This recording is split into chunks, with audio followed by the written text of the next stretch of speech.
लेकिन पाकिस्तान तहरीक-ए-इंसाफ के अंदर चंद चीज़ें अभी भी ऐसी मौजूद हैं कि जिनके ऊपर काम करने की ज़रूरत है। तो पाकिस्तान तहरीक-ए-इंसाफ के अंदर जो कुछ कमज़ोरियाँ हैं जिसके बारे में मैं आज बात करना चाहूँगा,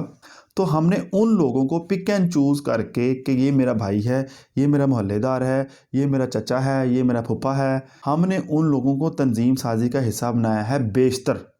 स्टेक होल्डर है वो उसको आड़े हाथों लेगा और आड़े हाथों लेके उसके पास एक ही तरीका है उसको इग्नोर करने का। ये पाकिस्तान तहरीक-ए-इंसाफ का नुमाइंदा उनकी नुमाइंदगी बेहतर तरीके से नहीं कर सकता। एक दफ़ा उन इलाकों के ऊपर दोबारा नज़र-ए-सानी की जाए जिन एरियाज़ में उन्होंने टिकट्स इशू की हैं और टिकट्स इशू करने के बाद उनको अवाम ने मुस्तरद कर दिया है। औज़ुबिल्लाहि बिस्मिल्लाहिर्रहमानिर्रहीम। मलिक फ़कार आपसे मुखातिब। आप देख रहे हैं मुझे फ़ेसबुक और मेरे यूट्यूब चैनल पे। पाकिस्तान तहरीक-ए-इंसाफ मुल्क की वाहिद ऐसी जमात है जो मुल्क के तमाम सूबों के ऊपर सबसे ज़्यादा बरतरी हासिल है जिसको, वो पाकिस्तान तहरीक-ए-इंसाफ है, जिसको आसान अल्फाज में कहा जाता है मुल्क की जो वफाकी पार्टी है वो इस वक्त पाकिस्तान तहरीक-ए-इंसाफ है।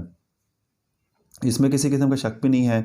कि जिस तरह हमने देखा कि इमरान खान साहब को इक़्तिदार से हटाया गया तो मुल्क की सतह पे इसके ख़िलाफ़ एहतजाज हुए। इमरान खान साहब ख़ुद अपने एक इंटरव्यू में कह चुके हैं कि मैं जब प्राइम मिनिस्टर ऑफिस से वापस घर आया तो मैं अपनी बेगम के साथ मौजूद था, तो अचानक जब मैं टीवी देखता हूँ तो देखता हूँ कि तमाम आवाम मुल्क की सड़कों पे ऊपर मौजूद है। तो उस वक़्त मैंने जाना कि अब इस वक़्त ये तमाम जो कौम है वो जाग खड़ी हुई है अपनी हकीकी आज़ादी के लिए। पाकिस्तान तहरीक-ए-इंसाफ के जो चेयरमैन जनाब इमरान खान साहब हैं, हमने ये भी देखा है कि वो जिस वक़्त रात का कोई पहर हो, हमें याद है कि जब इमरान खान साहब को गिरफ़्तार करने के हवाले से ख़बरें मीडिया पर नशर हुई तो पाकिस्तानी अवाम रात को 3 बजे सड़कों पे मौजूद थी।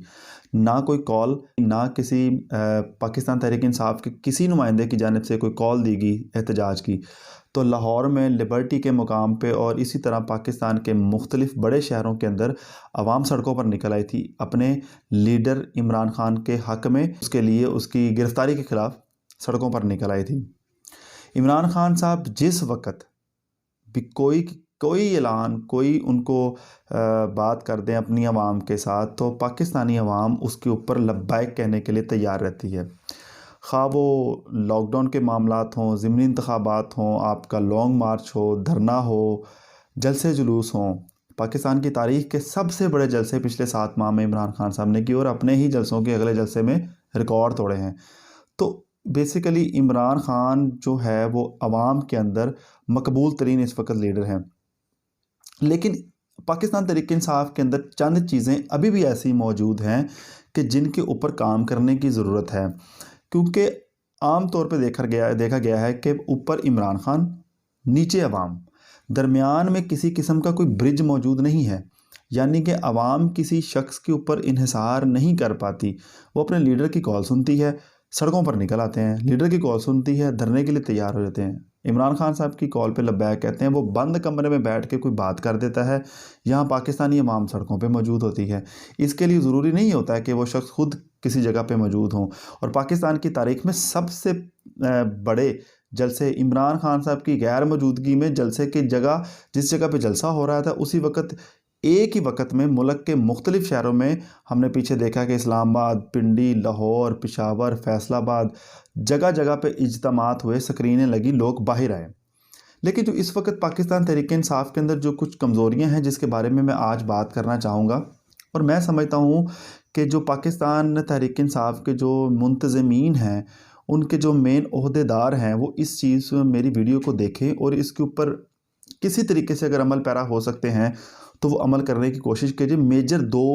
चीज़ें हैं जिनके अंदर हमें एज़ बीइंग पाकिस्तान तहरीक-ए-इंसाफ के कारकुन या पाकिस्तान तहरीक-ए-इंसाफ के अंदर जो हकीकी तौर पे कमज़ोरियाँ हैं वो बेसिक 2 कमज़ोरियाँ हैं।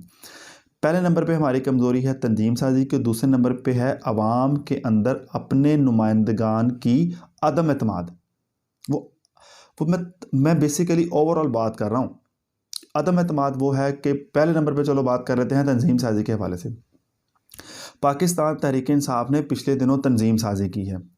अब उस तंजीम साज़ी के अंदर बेशतर लोग ऐसे मौजूद होते हैं जिनको पाकिस्तान तहरीक-ए-इंसाफ से लगाव तो होता है, लेकिन किसी ऐसी एक्टिविटी वो इन्वॉल्व नहीं हो सकते। कुछ उनके कारोबार के मामलात हैं, नौकरियों के मामलात हैं, पढ़ाई के मामलात हैं। जैसे यंगस्टर्स हैं, वो अपनी यूनिवर्सिटी एजुकेशन को देख रहे होते हैं, तो उनके लिए उसको कैरी करना थोड़ा मुश्किल हो जाता है। तो हमने उन लोगों को पिक एंड चूज़ करके कि ये मेरा भाई है, ये मेरा मोहल्लेदार है, ये मेरा चचा है, ये मेरा फूफा है, ये फ़लाना है, हमने उन लोगों को तंजीम साजी का हिस्सा बनाया है बेशतर। मैं तमाम की बात नहीं कर रहा, मैं बेशतर की बात कर रहा हूँ। ज़्यादातर हमने पिक एंड चूज़ किया है और पिक एंड चूज़ करके हमने उन लोगों को वो सीट्स दी हैं जिनके वो हकदार नहीं हैं। क्योंकि बात यह है कि कोई भी जलसा, कोई जुलूस, कोई एक्टिविटी ऐसी हो तो पाकिस्तान तहरीक-ए-इंसाफ का जो कारकुन है, जो तंजीम साजी का हिस्सा है, वो एक ऐसा शख्स होना चाहिए है जो एक्टिव वर्कर हो, जो हर वक्त मौजूद हो। लेकिन देखने में ये आया कि जो हर वक्त मौजूद कारकुनान हैं, मैं ज़्यादातर हलकों की बात कर रहा हूँ, उनको किसी किस्म की, क्योंकि जो जेन्युइन कारकुन है ना पाकिस्तान तहरीक-ए-इंसाफ का, वो अपनी जो हक की बात होगी वो हक की बात करेगा, जो तनकीद की बात होगी तनकीद की बात करेगा। और ऐसे शख्स जो सच बोलने वाले होते हैं उनको हमेशा बैक स्टेज फेंक दिया जाता है। उनके बारे में ना तो कोई सोचता है, और अगर सोचे भी तो उनके बारे में नेगेटिव एक एक दिमाग के अंदर एक फतूर भर दिया जाता है। तो हमें देखना ये है बेसिकली कि पाकिस्तान तहरीक-ए-इंसाफ की जितनी भी विंग्स हैं, जितनी मदर बॉडी जिस शहर में बनाई गई हैं, उन शहर के अंदर जो लोग एक्टिव नहीं हो सकते किसी भी वजूहात से, मेरा कहने का मकसद ये नहीं है कि अगर जिनको पोस्ट दी गई हैं किसी भी तंजीमी ओहदे की कि वो मिसाल के तौर पे अगर किसी ऐसे शख्स को दी गई है जो किसी एक्टिविटी में इन्वॉल्व नहीं हो सकता, लेकिन वो पाकिस्तान तहरीक-ए-इंसाफ के लिए अपने दिल में सॉफ्ट कॉर्नर रखता है, लेकिन उस जगह पे एक और शख्स मौजूद है जो हर वक्त तंजीम साजी के हवाले से या किसी ऐसी एक्टिविटीज़ को लेके वो जो फील्ड में रह सकता है उसको निगलेक्ट कर दिया गया है। क्यों निगलेक्ट कर दिया गया? क्योंकि वो सच बोलता है। सच क्या बोलता है? अगर उसके नुमाइंदे या उसके इर्द गिर्द पाकिस्तान तहरीक-ए-इंसाफ के अंदर उसको कोई काली भेड़ें नज़र आती हैं या ऐसे लोग नज़र आते हैं जो उसको लगता है कि वो काम ठीक तरीके से नहीं कर रहे या किसी किस्म की कोई तनकीद करते हैं, तो वो वहाँ का जो स्टेक होल्डर है वो उसको आड़े हाथों लेगा, और आड़े हाथों लेके उसके पास एक ही तरीका है उसको इग्नोर करने का कि वो किसी किस्म की तंजीम साजी के अंदर उस कारकुन को जो अब पाकिस्तान तहरीक-ए-इंसाफ के लिए अपनी जान, अपना माल, अपना टाइम, अपने हर लिहाज से अपने आप को पेश कर सकता है, उस शख्स को निगलेक्ट कर देता है वहाँ का स्टेक होल्डर। तो सबसे पहले नंबर पे तंजीम साजी के हवाले से मैं बात करना चाहूँगा कि तंजीम साजी के अंदर एक दफ़ा दोबारा ओवरव्यू किया जाए, और ओवरव्यू करके जो शख्स, जो लोग, जो कारकुनान इस वक्त निगलेक्ट हो गए हैं ना, उनको आगे लेके आया जाए, और जो शख्स अभी टाइम नहीं दे सकते उनको कुछ देर के लिए होल्ड करवा दिया जाए, पहली चीज़। दूसरे नंबर पे अवाम का अपने जो नुमाइंदगान हैं उनके ऊपर अदम एतमाद, मैं पीटीआई की बात कर रहा हूँ, स्पेशल पाकिस्तान तहरीक-ए-इंसाफ की। जी, हमें देखना ये है कि जिस जगह पे अब तक पाकिस्तान तहरीक-ए-इंसाफ अपनी सीट नहीं निकाल सकी, पिछले इलेक्शंस में, ज़िमनी इंतखाबात में या उससे पिछले जनरल इलेक्शंस में, किसी भी इलेक्शन में अगर वो सीट नहीं निकाल सकी जहाँ वो निकाल सकती थी, तो कमज़ोरी क्या है? कमज़ोरी तंजीम साजी का भी एक अंसर उसके अंदर मौजूद है, लेकिन दूसरे नंबर पे ये है कि जो वहाँ की आवाम है उसको अपने नुमाइंदे के ऊपर अदम एतमाद है। अदम एतमाद से मुराद ये है कि उनको ये लगता है कि ये पाकिस्तान तहरीक-ए-इंसाफ का नुमाइंदा उनकी नुमाइंदगी बेहतर तरीके से नहीं कर सकता, तो लोग वहाँ पे बदज़न हो जाते हैं। लोग अपना वोट तो कास्ट कर देते हैं, लेकिन उस हिसाब से ज़ोर नहीं लगाते उस नुमाइंदे के लिए कि जी आप निकलें, गली मोहल्लों में निकल के लोगों को ना तो इस तरीके से मोबिलाइज़ करते हैं वोटिंग डे के हवाले से या इलेक्शंस डे के अंदर कि आप जाएं जी फ़लाँ शख्स को वोट कास्ट करवाएं। हाँ, अगर आवाम को लगता या आवाम को लगे कि ये नुमाइंदा हमारे बेसिक नीड्स हैं हमारी इलाके के, वो ये नुमाइंदा पूरी कर सकता है, तो मैंने ऐसे ऐसे लोगों को काम करते देखा है जिन्होंने पाकिस्तान तहरीक-ए-इंसाफ के लिए एक दिन भी बाहर सड़कों पर नहीं निकले, लेकिन वो उस नुमाइंदे के लिए वोट मांगने के लिए अपने रिश्तेदारों के घर जाएंगे, गली मोहल्लों में निकलेंगे, और जो लोग जिनका वोट तो उस इलाके में मौजूद है मगर वो फिज़िकली उस इलाके में मौजूद नहीं है, उनके लिए वोट मांगने जाएंगे, और वो उनको जाकर, वो जिस भी इलाके में हों, उनको जाके कैंपेन में हिस्सा लेंगे और उनको जाके कहेंगे जी इस शख्स को, पाकिस्तान तहरीक-ए-इंसाफ के इस नुमाइंदे को वोट कास्ट करें। तो सर्वे ये करवाया जाए कि जिन जिन इलाकों में पाकिस्तान तहरीक-ए-इंसाफ अपना नुमाइंदा नहीं जिता सकी, बजाय इसके बार बार उसी शख्स को टिकट देकर और दोबारा हार अपने गले डाल ली जाए, उस जगह पे ऐसे शख्स का इंतखाब किया जाए जो हर लिहाज से बेहतरीन हो, इलेक्शन लड़ना जानता हो, जो किसी किस्म का कॉम्प्रोमाइज़ ना हो, किसी किस्म का ढील ना दिखाए, क्योंकि इलेक्शन जो है बेसिकली इलेक्शन के नतायज आने तक इलेक्शन लड़े जाते हैं।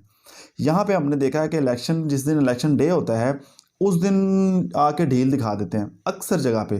तो बेसिक है, जितना ज़ोर आपने 2 महीने में इलेक्शंस की कैंपेन में लगाना है ना, उतना ही ज़ोर इलेक्शन डे वाले दिन लगता है। तो मेरी ये गुजारिश है अपने तमाम जो ज़िम्मेदारान हैं पाकिस्तान तहरीक इंसाफ के, कि एक दफ़ा उन इलाकों के ऊपर दोबारा नज़रसानी की जाए जिन एरियाज़ में उन्होंने टिकट्स इशू की हैं, और टिकट्स इशू करने के बाद उनको अवाम ने मुस्तरद कर दिया है, या जिनको वो टिकट देना चाहते हैं और वो टिकट किसी वजह से नहीं दे सके, देखें वहाँ जाके कि क्या अवाम के अंदर इनकी पजीराई है भी या नहीं है। तो उन हजरात को जो टिकट जो है वो दिए जाएँ, ख़ा वो एमपीए के हों, एमएनएस के हों, चेयरमैन्स के हों। जो शख्स अवाम के अंदर पजीराई रखता है, हमेशा वही शख्स वहाँ पे सीट भी निकालेगा और आला बरतरी, ज़्यादा बरतरी के साथ वहाँ से अपनी नशिस्त को वहाँ से कामयाब कराएगा पाकिस्तान तहरीक इंसाफ के लिए। तो लिहाजा मेरी दोबारा ये गुजारिश है कि इन 2 बेसिक चीज़ों पे तंजीम साजी और जो अवाम का अदम एतमाद है अपने नुमाइंदे के ऊपर, कम अज़ कम इस चीज़ को दोबारा रिव्यू किया जाए। बाकी मज़ीद भी अगर कोई चीज़ें ऐसी हुई तो मैं तो उनको उसके बारे में हाईलाइट करता रहूँगा। आइंदा वीलॉग में आपसे इंशाअल्लाह ताला मैं दोबारा मुलाकात करूँगा। तब तक के लिए अल्लाह निगहबान।